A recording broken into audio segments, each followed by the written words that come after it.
आज हमको जिस हिस्से पर बात करना है वो है भारत के संविधान का भाग 4 का मूल कर्तव्य। इंग्लिश में इसे फंडामेंटल ड्यूटीज कहा जाता है। भाग 4 में ये जो मूल कर्तव्य या फंडामेंटल ड्यूटीज है, ये मूल संविधान का हिस्सा नहीं था। मतलब जो 26 नवंबर 1949 को जो संविधान सभा ने संविधान निर्माण किया था, उन्होंने इसको संविधान का हिस्सा नहीं बनाया था। ये बाद में 1976 में, ठीक है, 42वें संविधान संशोधन द्वारा संविधान में जोड़ा गया था। मूल संविधान में इसे ना रखने का तर्क ये दिया जाता है, जो इतनी बड़ी जनसंख्या या आजादी के पश्चात इतनी विविध धर्मों को मानने वाली जो जनसंख्या है या इतनी विविधता वाला देश है, साथ में जो संख्या निरक्षर हो या जो आर्थिक कहना चाहिए स्थितियों से जूझ रही हो, है ना, या फिर ये कहें कि जो अपने अधिकारों के लिए तरस रही थी, ऐसी जनसंख्या को उनके कर्तव्य, उनके सर पे बोझ डालना उनके साथ कभी भी न्याय संगत नहीं होगा। ये मानना था किनका? उनका, जो संविधान सभा के पक्ष में थे कि इन्हें क्यों मूल संविधान का हिस्सा नहीं बनाया गया।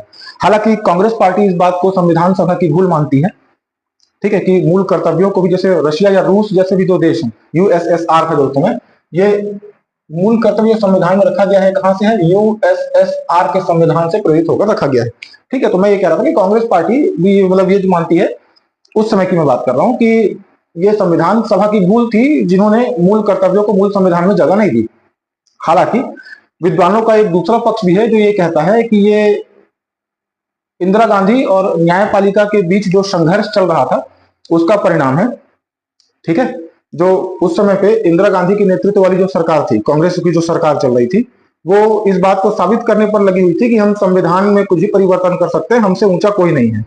इसके दूसरी ओर जो न्यायपालिका यानी कि सुप्रीम कोर्ट है, बार बार बेसिक स्ट्रक्चर का हवाला देकर के संविधान को बचाने की कोशिश कर रही थी, है ना। अब तक का सबसे बड़ा संविधान संशोधन या कॉन्स्टिट्यूशनल अमेंडमेंट जो रहा है वो 42nd अमेंडमेंट रहा है। वो अपने आप में इतना बड़ा है, या उसने मतलब इसके माध्यम से संविधान के इतने सारे अनुच्छेदों को बदला गया था कि उसे अपने आप में एक मिनी कॉन्स्टिट्यूशन ही कहते हैं।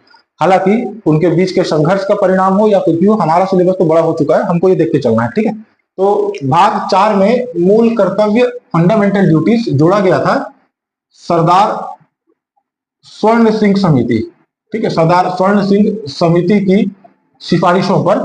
कब? तो 42वें संविधान संशोधन से 1976 में।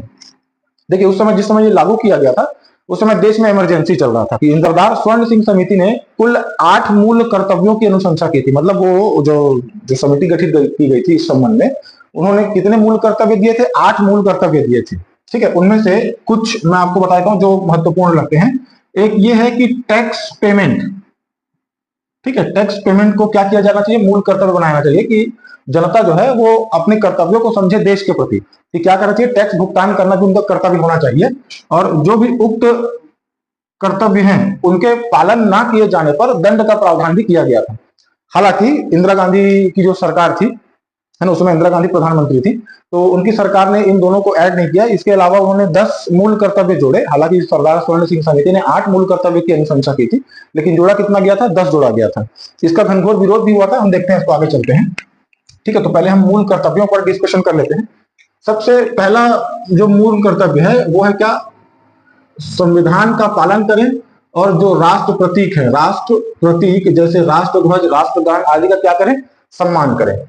सेकंड नंबर पर राष्ट्रीय आंदोलनों को प्रेरित करने वाले उच्च आदर्शों को अपने हृदय में क्या करें? संजोए रखें। ठीक। तीसरे स्तर पर पहला क्या है? संविधान, राष्ट्र प्रतीक का आदर करना चाहिए। भैया मूल कर्तव्य है, यानी कि ये ड्यूटीज हैं जो नागरिकों को देश की, मतलब देश के प्रति क्या करना चाहिए? करना चाहिए, है ना। तो पहला क्या है? संविधान का पालन करना है, राष्ट्रीय प्रतीकों का आदर करना है। दूसरे नंबर पर क्या? राष्ट्रीय आंदोलनों, है ना, जो राष्ट्रीय आंदोलन थे उनको जो प्रेरित करने वाले जो उच्च आदर्श थे उनको क्या करना? अपने दिल में, हृदय में संजोए रखना है। राष्ट्र की एकता, अखंडता, संप्रभुता, ठीक है, यूनिटी, इंटीग्रिटी, और क्या करना है? सॉवरेनिटी को क्या करना है? बनाए रखना है। ठीक है, नागरिकों का यह कर्तव्य होगा कि वो राष्ट्र की या देश की एकता, अखंडता और संप्रभुता को क्या करेंगे? बनाए रखेंगे। ठीक है, उसके बाद राष्ट्र की रक्षा, राष्ट्र की रक्षा एवं आह्वान किए जाने पर देश की सेवा, मतलब क्या? सदैव व्यक्ति के मन में या नागरिकों के मन में यह भावना होनी चाहिए कि वो क्या करें, हमेशा राष्ट्र सेवा की भावना मन पे रखें और युद्ध के समय या किसी इमरजेंसी आपातकाल के समय आह्वान किए जाने पर यानी कि बुलाए जाने पर क्या देश की सेवा करने के लिए तत्पर रहे। ठीक है, 4 हो गया। 5वें स्तर पर यह कहा जाता है इतनी विविधता। ठीक है, आपको पता है कि भारत में विभिन्न धर्म या विभिन्न भाषाओं के लोग रहते हैं। मैंने पहले कहा कि बहुत बड़ी जनसंख्या है और उस बड़ी जनसंख्या में विविधता भी बहुत ज्यादा है। विविधता का मतलब इंग्लिश में डाइवर्सिटी है ना। डाइवर्सिटी किस रूप में, बहुत सारे धर्म, बहुत सारे संस्कृतियों को या बहुत सारी भाषाओं को बोलने वाले लोग एक साथ हम यहाँ पर रहते हैं। तो आपस में क्या करना है, भाईचारे एवं समरसता की भावना को बनाए रखना है। ठीक है, ये 5 हो गए। पहला क्या, संविधान का पालन करना है, राष्ट्र के प्रतीकों का आदर करना है। सेकंड नंबर पर राष्ट्रीय आंदोलनों को प्रेरित करने वाले उच्च आदर्शों को क्या करना है, दिल में हृदय में संजोए रखना है। ठीक है, उसका क्या, राष्ट्र की रक्षा, देश की सेवा करने के लिए तत्पर रहना है। इसके बाद में इतनी विविधता के बाद में इस विविधता पर भी क्या करना है, भाईचारे एवं समरसता की भावना हमको क्या करना है, बनाए रखना है। ठीक है, इसके बाद 6वां नंबर पे है ना, 6वां नंबर पे क्या हो जाएगा, हमारी संस्कृति। ठीक है, अपनी संस्कृति को क्या रखना है, संरक्षित करना है। गौरवशाली संस्कृति को क्या करना है, संरक्षित रखना चाहिए।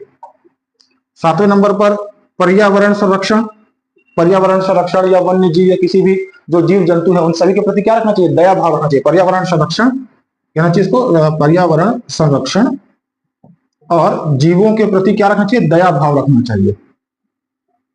ठीक है, फिर उनके संरक्षण का प्रयास करना चाहिए।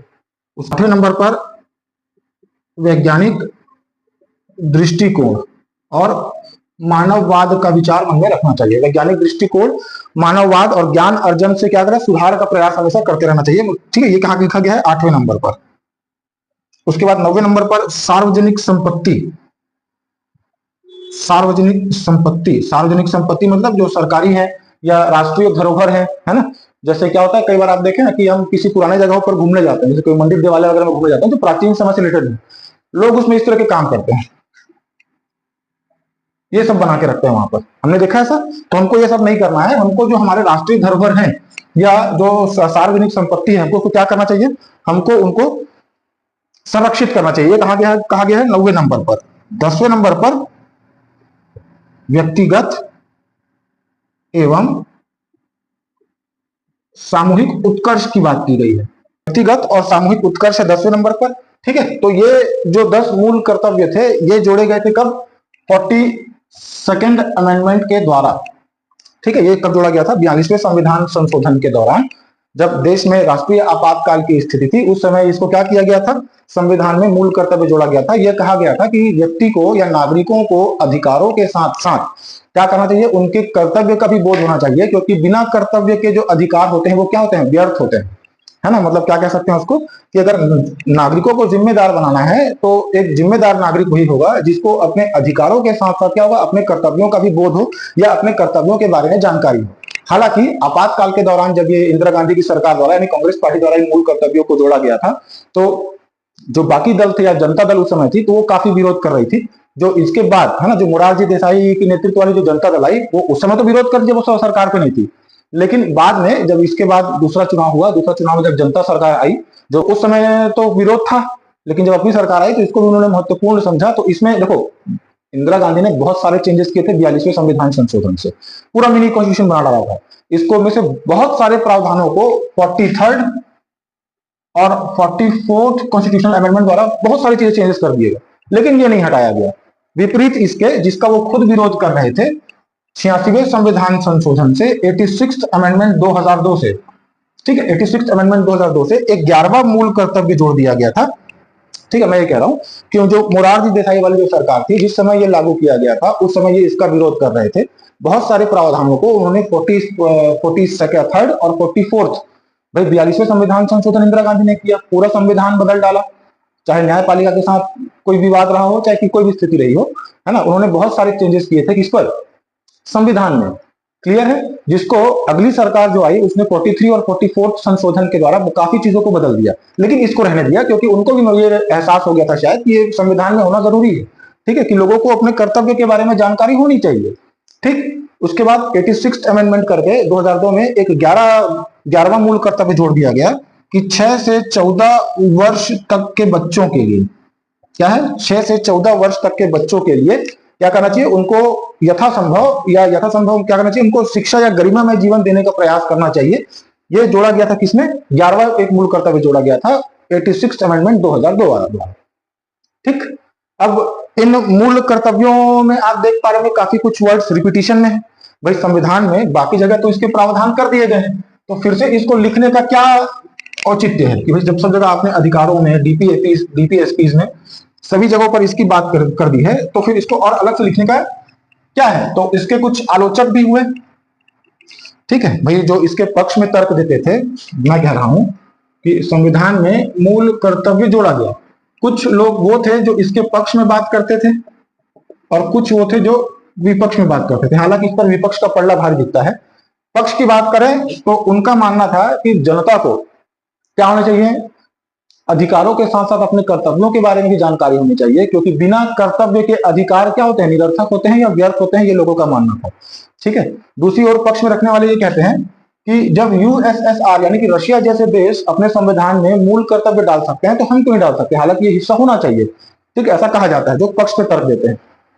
आ रही बात समझ में। अब विपक्ष की बात करें तो विपक्ष पर यह कहा जाता है, ये जो मूल कर्तव्य है, ठीक है भाई, आपने मूल अधिकार दिया भाग 3 में, तो इसको भाग 3 में ही अलग से डालना था। भाई मूल अधिकार के साथ में मूल कर्तव्य को डालना चाहिए था, लेकिन आपने डाला कहां पर, भाग 4 जो कि कहां का हिस्सा है, डीपीएसपी का हिस्सा है, आपने उसके साथ ऐड कर दिया। तो आदमी क्या है, डीपीएसपी क्यों पढ़े। ठीक, तो दूसरे स्तर पर यह कहा जाता है कि इसकी जो भाषा शैली है, ठीक है, भाषा शैली मतलब क्या, आपने कर्तव्यों को बताने के लिए जिस प्रकार मानववाद है ना, वैज्ञानिक दृष्टिकोण, ऐसे भारी भारी शब्दों का इस्तेमाल किया है जो क्या आम आदमी की समझ से परे है। और जब आदमी समझ ही नहीं पाएगा तो अपने कर्तव्यों को जानेगा कैसे। तो उनका कहना है कि भाषा शैली थोड़ी आसान होनी चाहिए थी। तीसरे स्तर पर कहा जाता है क्या, ये क्या है, अपर्याप्त है। अपर्याप्त है कहने का मतलब वहां पर यह आता है कि ऐसे कर्तव्य, इसके तहत क्या, परिवार नियोजन, परिवार नियोजन, उसके बाद टैक्स, ऐसे कुछ कुछ और हिस्से थे जिससे देश का क्या हो, विकास हो, देश के क्या हो, उत्कर्ष हो। ऐसे आपने क्या है डाले नहीं। हालांकि क्या है, सरदार कर्ण सिंह समिति ने इस बात की अनुशंसा की थी कि क्या करना चाहिए, टैक्स को भी मूल कर्तव्य रखना चाहिए, अगर वो मूल कर्तव्य पूरे नहीं हो रहे हैं तो क्या होना चाहिए, उस पर दंड का प्रावधान होना चाहिए। इन सभी चीजों पर बात की गई थी, इसलिए इसको क्या कहा गया, अपर्याप्त बताया गया। चौथे स्तर पर आए तो इसको नैतिक आदेश माना गया है। नैतिक आदेश माना गया है। नैतिक आदेश कहने का मतलब यह है कि आपने मूल कर्तव्य लोगों को बता तो दिए, लेकिन क्या इसकी कोई बाध्यता रखी। मेरी बात समझिएगा, इसकी कोई बाध्यता नहीं। भाई आपने मूल कर्तव्य डाल दिए, चलो ठीक है कि आपको टैक्स पटाना चाहिए, आपको राष्ट्रगान का सम्मान करना चाहिए, हमको पर्यावरण संरक्षण करना चाहिए, ये मूल कर्तव्य है। लेकिन क्या कोई व्यक्ति अगर राष्ट्रध्वज का सम्मान नहीं करता है, राष्ट्र प्रतीकों का आदर नहीं करता है, पर्यावरण संरक्षण नहीं करता है, किसी बच्चे को स्कूल नहीं भेजता है ना, तो क्या इसके पीछे अर्थदंड या कारावास का कोई प्रावधान रखा गया है, ऐसा कुछ भी नहीं है। मतलब यह है कि ये जो मूल कर्तव्य संविधान में डाले गए हैं ये केवल वर्णित है, इसको लेकर कोई कानूनी कार्यवाही नहीं की जा सकती। मतलब क्या, इसका एनफोर्समेंट नहीं किया जा सकता। एनफोर्समेंट करने का कहने का मतलब होता है कि लागू करना और जिसको पालन ना किए जाने पर दंड का प्रावधान करना। इसलिए क्या है, ये केवल एक नैतिक आदेश बन के रह गए हैं।